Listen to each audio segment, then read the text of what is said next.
The chief of police in Palm Springs is speaking out against a proposed state law that would ban the use of police canines in making arrests. News Channel 3's Jake Ingrassia tonight has more on the legislation and why Palm Springs police say it could lead to more officer-involved shootings.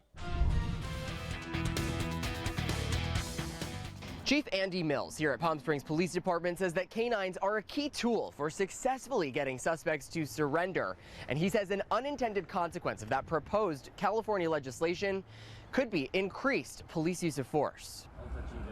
We suited up with Palm Springs Police Department's canine unit, demonstrating how police dog Axel might apprehend a suspect. He bites down on my heavily padded arm. He's trained to just stay in one spot, not come off, holding on to the target until an arrest can be made. Chief Andy Mills says the canines are a use of less lethal force that can prevent officers from having to use their weapons. Just their mere presence alone and the ability to carry through with a bite, if we absolutely need to, will make people throw down their guns. Canine officer David Etchison says it just happened on Tuesday when a suspected gunman in a shooting at a Palm Springs gas station surrendered as soon as police announced a canine was there. He told me afterwards that he knew the dog was going to come and he didn't want to get bit, so that's why he surrendered. Mills and the department are putting the benefits of canines on display while speaking out against proposed Assembly Bill 742, which if passed would ban police from using canines for apprehending people. The bill says in California, police dogs seriously injured 186 people in the last 2 years,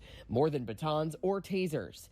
And it says they disproportionately affect people of color, who make up 65% of Californians that were seriously injured by canines in 2021. Chief Mills says in Palm Springs in the last 5 years, dogs were deployed more than 1,400 times. Only 5 people were bitten in that period, the majority of them white men. And Palm Springs police dog Ike, who was shot by a suspect in 2011, died protecting an officer. Ike's wounds were fatal. The officers, returned fire and they dealt with the suspect, but Ike probably saved his handler's life that night. PSPD restricts the use of canines to violent crimes only. Chief Mills says taking them away will have a severe consequence. There will be more officer-involved shootings because officers run out of options. And so this is a very important tool for us to use to disarm and de-escalate these violent encounters. Mills urging lawmakers to be thoughtful and to keep canines on the force. Jake Ingrassia, News Channel 3, Palm Springs. The California Assembly Public Safety Committee approved AB 742 last week with a 6-2 vote. It now heads to the Assembly Appropriations Committee. The bill was proposed by Assemblymember Corey Jackson, who represents part of western Riverside County.